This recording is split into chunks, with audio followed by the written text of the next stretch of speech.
आत्महत्या, कितना डरावना लगता है यह शब्द। एक शब्द जो आंखों के सामने मौत का विभत्स मंजर जीवंत सा कर देता है। फांसी, जहर, आग, नदी, न जाने कैसे कैसे तरीके लोग अपना लेते हैं। अगर इसके शब्दार्थ को देखें तो इसे मनचाही मौत कहना गलत नहीं होगा, लेकिन सच ये है कि ये एक अनचाही मौत की दर्दनाक स्थिति होती है। एक हंसते खेलते जीवन का कष्टमय अंत। जन्म से मृत्यु के बीच की समयावधि को जीवन के रूप में परिभाषित किया जा सकता है। एक पूरा जीवन जो इस दुनिया में आने में सतरंगे सपनों से लेकर 9 महीने का खूबसूरत वक्त लेता है, अचानक अपनों को रोता बिलखता छोड़कर चल देता है। अज्ञात में सुख खोजने, क्या जरूरी है कि मौत के बाद सारी परेशानियां सुलझ जाएंगी? क्या जरूरी है कि जिस सुख की तलाश में इंसान बेवक्त मौत को गले लगा लेता है, वो सुख उसे किसी और दुनिया में मिल ही जाएगा? मुझे नहीं मालूम कि मरने के बाद क्या होता है, लेकिन बेवक्त प्रकृति का नियम तोड़ने से हो सकता है कि आप और अधिक अनजानी अजीब समस्याओं के जाल में उलझ जाएं।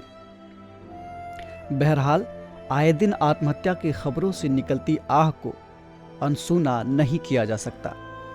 हाल ही में अखिल भारतीय अखाड़ा परिषद के अध्यक्ष और प्रयागराज स्थित बाघंबरी मठ के महंत नरेंद्र गिर की उनके आवास पर संदिग्ध परिस्थितियों में मौत हो गई। पुलिस के मुताबिक पहली नज़र में तो यह आत्महत्या का मामला लग रहा है, लेकिन मामले के सभी पहलुओं की जांच की जा रही है। जांच के बाद क्या निकल कर आएगा ये तो आने वाला वक्त ही बताएगा। लेकिन आज हम न्यूज़ दिस आवर के इस एपिसोड में आत्महत्या एक गंभीर समस्या के मुद्दे पर बात करेंगे। नमस्कार, मेरा नाम है केसरी पांडे और स्वागत है आपका ध्येय टीवी पर। निराशा अथवा अवसाद के परिणाम स्वरूप किसी व्यक्ति द्वारा खुद की हत्या कर लेने वाले व्यवहार को आत्महत्या कहा जाता है। एक आंकड़े के मुताबिक दुनिया भर में हर साल लगभग 70 लाख लोग आत्महत्या करते हैं। इससे भी कई गुना ज्यादा लोग आत्महत्या की कोशिश करते हैं। दक्षिण पूर्व एशियाई क्षेत्र में भारत में आत्महत्या की दर सबसे ज्यादा है। जब कोई शख्स आत्महत्या के बारे में सोचने लगता है तो ऐसी स्थिति को मनोचिकित्सक सुसाइडल आइडिएशन यानी आत्महत्या का ख्याल कहते हैं। अक्सर जब व्यक्ति को किसी मुश्किल से निकलने का कोई रास्ता नहीं मिलता है तो वो अपना जीवन खत्म करने के बारे में सोचने लगता है। सवाल ये उठता है कि क्या आत्महत्या का विचार अपने आप ही आने लगता है या फिर इसकी कोई मेडिकल वजह भी होती है? दरअसल आत्महत्या का विचार प्राकृतिक नहीं होता है। मस्तिष्क में बायोन्यूरोलॉजिकल बदलावों के चलते लोगों को लगने लगता है कि जीवन किसी काम का नहीं रह गया है। इसके बाद इंसान को आत्महत्या का विचार आने लगता है। विश्व स्वास्थ्य संगठन यानी WHO के मुताबिक जिन लोगों के व्यवहार में अवसाद, मानसिक स्थिति का एक समान न रहना, बेचैनी और घबराहट का होना, हमेशा नेगेटिव बातों का आना और जिस चीज़ में पहले खुशी मिलती थी अब उसमें दिलचस्पी न होना, इस तरह के अगर संकेत मिल रहे हैं तो उनमें आत्महत्या का विचार आ सकता है। इसके अलावा ज़रूरी नहीं है कि आत्महत्या का विचार वाले सभी लोगों में इस तरह के संकेत दिखें। कई बार वे लोग जो बोलते हैं या करते हैं उससे भी ये जाहिर हो सकता है।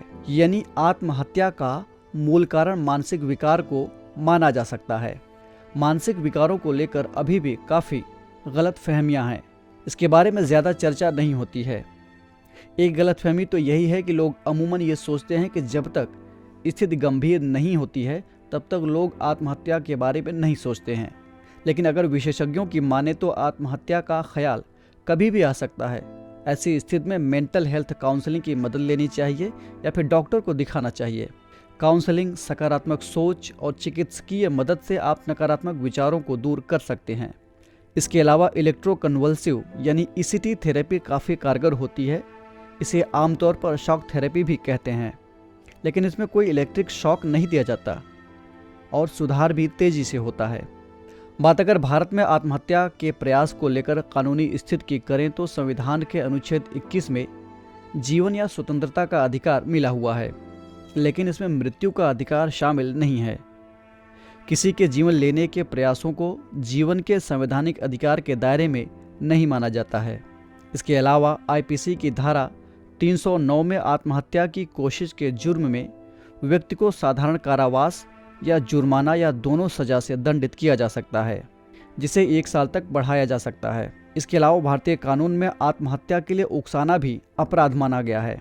हालांकि मानसिक स्वास्थ्य देखभाल अधिनियम 2017 की धारा 115 क्लास 1 के जरिए आईपीसी की धारा 309 के उपयोग को काफ़ी कम कर दिया गया है और केवल अपवाद की स्थिति में आत्महत्या के प्रयास को दंडनीय बनाया गया है। इसके अलावा सरकार ने चिंता, तनाव, अवसाद और आत्महत्या जैसी समस्याओं से निपटने के लिए किरण और मनोदर्पण पहल जैसे कदम उठाए हैं। अगर आपके किसी करीबी को आत्महत्या का ख्याल आता हो तो आपको ऐसे लोगों के साथ बैठकर चुपचाप उनको सुनना चाहिए। वो खुलकर अपनी बात कह सकें, इतनी आत्मीयता से आपको बात सुननी चाहिए। चुपचाप उनकी बातों को सुनें, किसी नतीजे तक न पहुँचें, उनकी समस्या को समझें, उसे स्वीकार करें। सीधे तौर पर ये ना कह दें कि ये तो कोई समस्या है ही नहीं। मानसिक विकार वाले लोगों के लिए परिवार की सहायता या अपनों की सहायता सबसे ज़रूरी पहलू होती है। तो आज के इस कार्यक्रम में इतना ही। हम फिर मिलेंगे एक नए कार्यक्रम के साथ। तब तक के लिए इजाज़त दीजिए। नमस्कार।